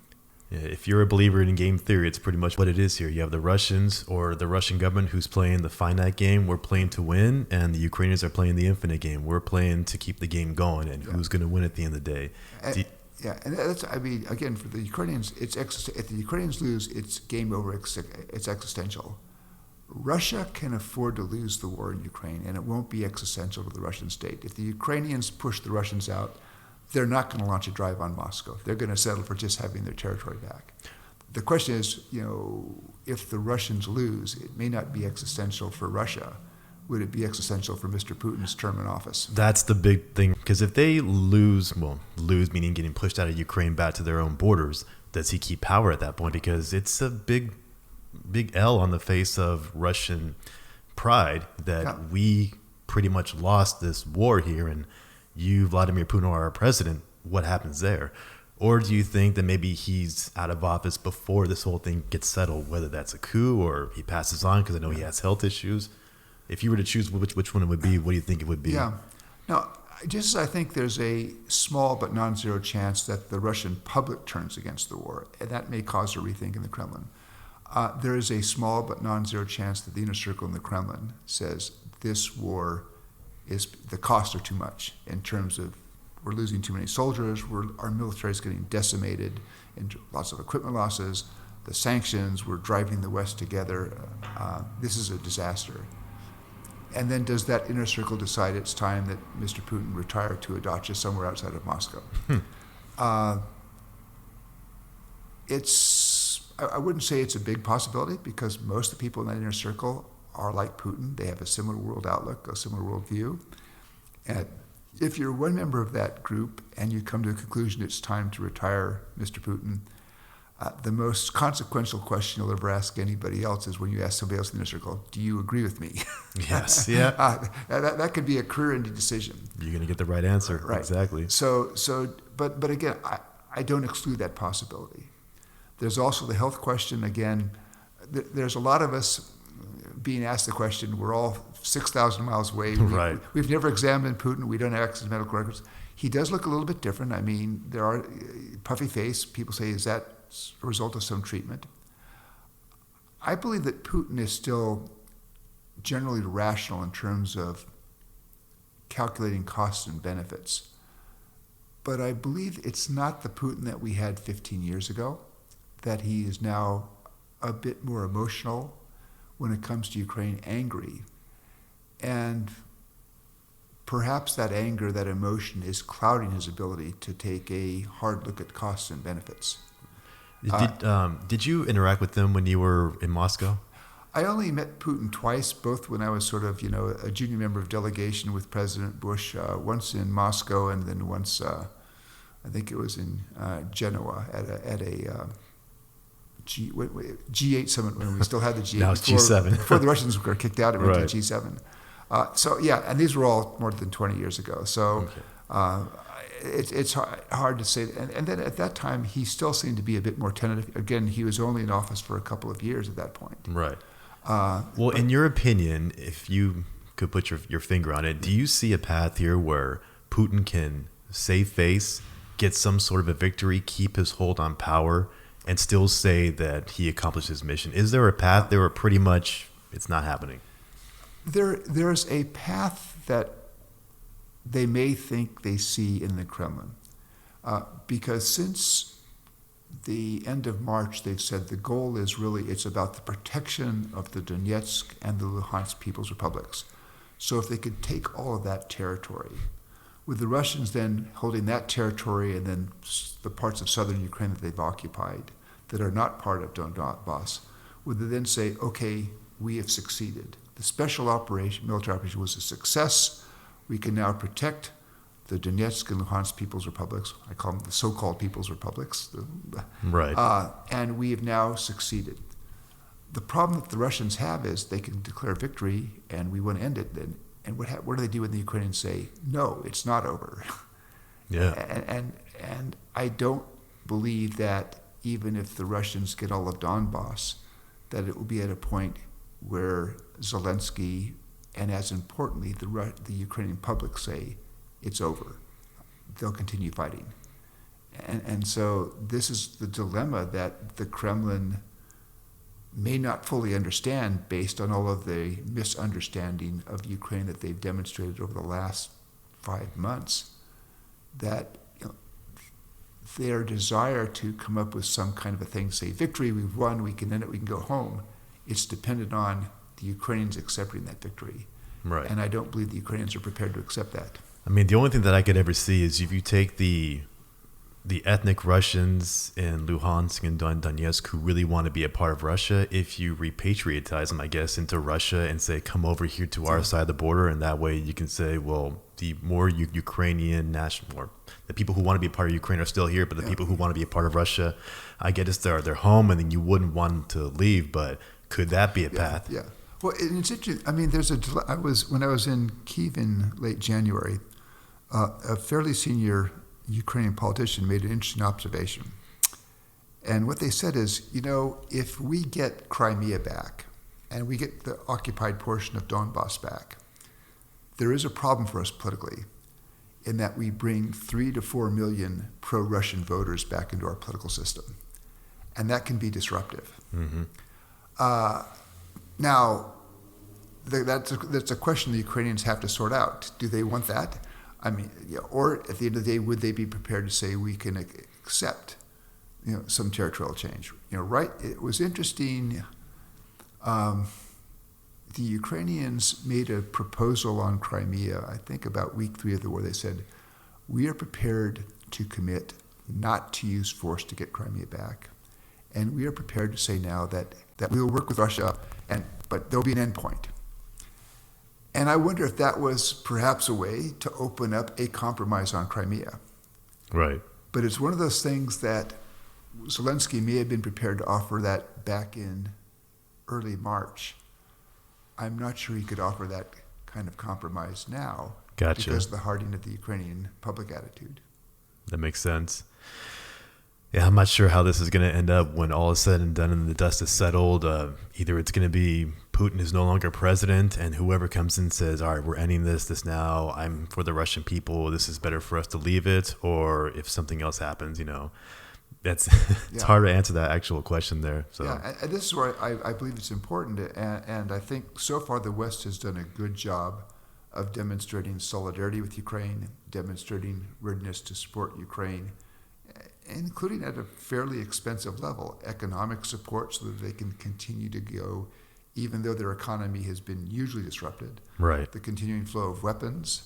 But part of this is signaling to the Russians, Ukraine will stay in this fight as long as it's necessary.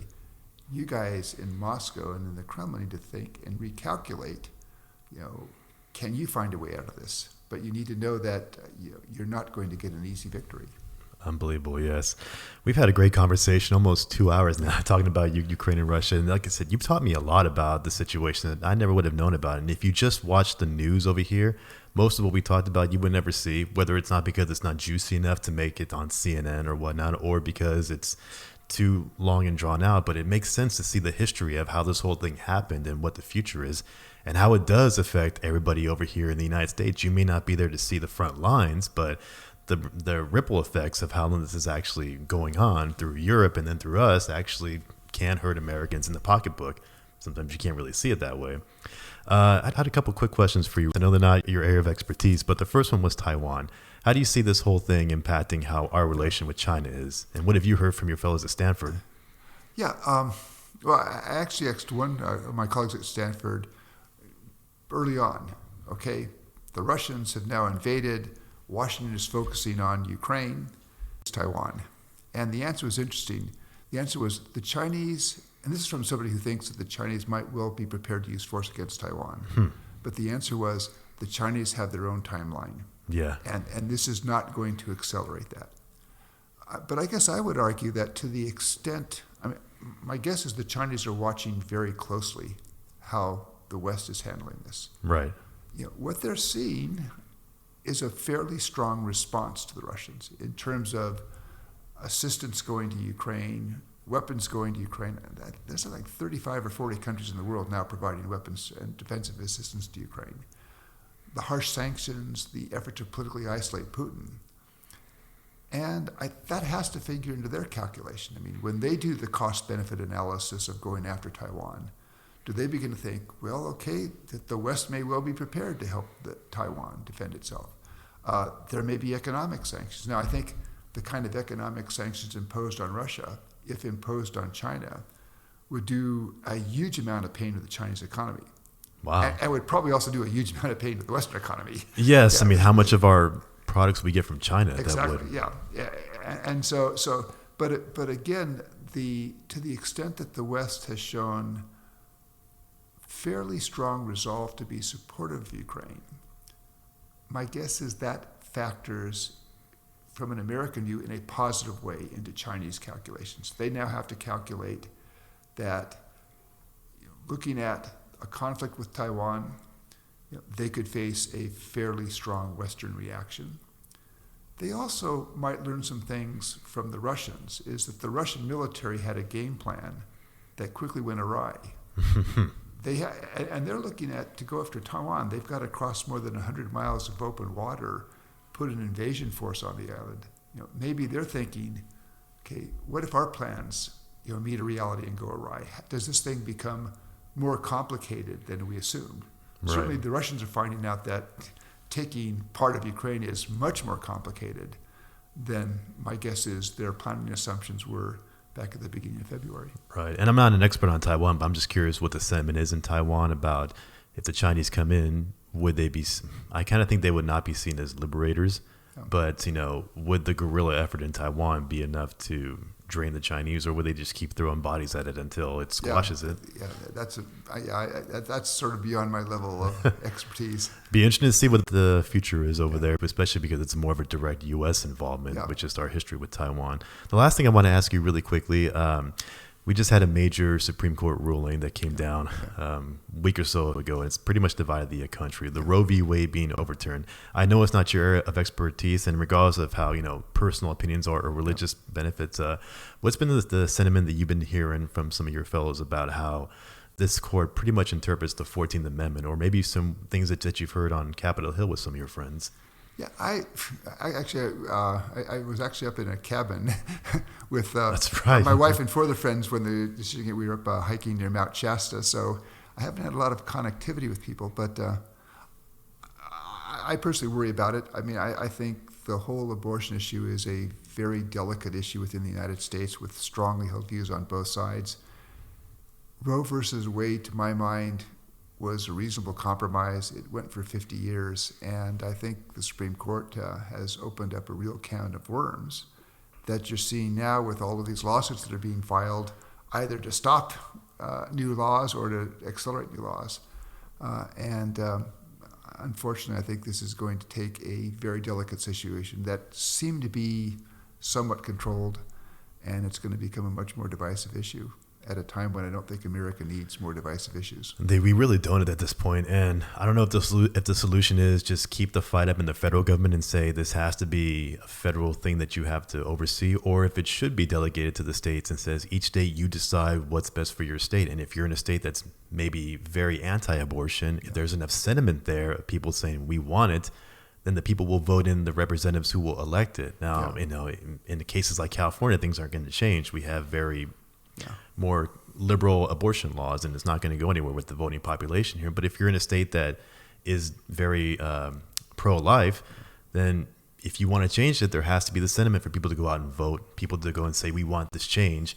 And if that doesn't happen, if you rely on the federal government to actually go through it, that it took 50 years for them to have a court that was in the right place at the right time to overturn that decision on how they interpreted the 14th Amendment. So Do you want to take that risk that we're going to wait another 50, 75 years to get the right court who interprets it the right way, or your perception the right way? But I think you pointed out about 50 years. This is what I guess the thing that bothers me most about the Supreme Court's decision was, for 50 years, this was the precedent.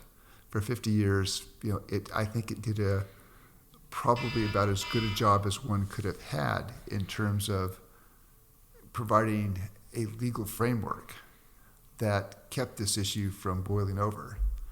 And now they've just sort of torn up that precedent, and I think we're going to have, the courts are going to find they're going to be spending much more time on abortion issues now. Right. In a way that I don't think will be positive for the country. Do you think, just personal opinion, I guess, do you think it's fair to hold the justices accountable that when they were on Capitol Hill doing their Senate confirmation hearings, and they were always asked this question, would you overturn Roe v. Wade? And most of the new people who got in, Gorsuch, Amy Coney Barrett, and Kavanaugh, said it's precedent. Do you think that sets a negative thing where if you said this and now all of a sudden you ruled this way, that could be dangerous for the country? Again, I'm not an expert on these legal questions, but I believe at least Gorsuch and Kavanaugh certainly misled the Senate and the country about their views on this, and may in fact have perjured themselves. It's a dangerous precedent. That's a dangerous precedent. And that's what I guess I worry about is, for the Supreme Court was seen always as a neutral institution that would make decisions on the basis of the Constitution and the law, including some pretty delicate ones. Some of my friends might disagree with me, but I think the Supreme Court in 2000 had the legitimacy still with the broad swath of the American public, that when you had this very divisive debate over Florida and the vote for Gore versus the vote for Bush, when the Supreme Court came out in December 2000 and said, there's no basis for continuing this, it was a 5-4 decision. Most of the country, first of all, Al Gore immediately conceded. Most of the country, there was, I think, some bitterness, but most of the country accepted that was the decision. I really hope that we never get into a situation with this Supreme Court where you have that kind of decision, because I think this Supreme Court has, unfortunately, it looks more like just another political entity. It's political in the same way that the presidency is political to Democrat or Republican, it's political to the Congress, and it will not have the authority and the credibility and the legitimacy in the eyes of a large segment of the American public to resolve a question such as Gore versus Bush. Right. And I fear that then we're going to be in real trouble. And it's so dangerous because you have to, with the supreme law, the land that the Supreme Court is for our democracy to function, you have to believe in it. You have to go with what they actually say, how they interpret the law. And then, going forward, what does this say for the precedent in terms of how can we reinterpret laws? Do you go with the old school mindset of we're textualists? If it says it directly, verbatim, then we go with that, which is more the conservative side? Or are you on the liberal side that says this document is more living and breathing, we have to interpret it for the times? And those two philosophies tend to clash, but there was always that thing where they can work together in the meantime behind the closed doors to work on things. So I hope that this isn't something that's going to divide the country more, and that they are going to do the right thing as justices and actually work together and make sure you can have your agreements and dissents, obviously, but you need to make sure that whatever the Constitution is, you have to go with it, because we're not getting an amendment anytime soon. We're not getting 75% of Congress to agree on anything, let alone 40%. So, if Congress isn't going to do it and the justices are ruling a certain way, then it's up to the states to say we each have to worry about it. And what does that look like for the country? Yeah. And that's what it's going to become.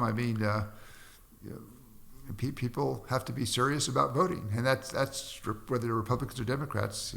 If you really care about where things are going to happen, you have to vote, and if you don't vote, you may be very disappointed with what happens. Yeah, and that's one word of advice I would give to the younger generation is you have to get out and vote. You have to spend time to actually learn about the issues. I know nobody wants to do that. Nobody wants to pull out the Constitution and read what this means. Nobody wants to read a booklet that they send you in the mail saying, here's what this candidate stands for. They just throw it away. But you really have to do at least some due diligence on what is going on in your country, because if you don't vote or you have no idea what's going on and then you see the results happening, you got to look at yourself first and say, did I even vote? Did I even get my voice out there? Because if you didn't, that's what's going to take to change what the country actually wants. Yeah, and I think if you added up the votes for Clinton and Trump in 2016. Probably, 140, 150 million votes total. 80,000 votes in Pennsylvania, Wisconsin, and Michigan. Wow. You change the outcome. Exactly. So votes matter. They matter to everybody. Yeah.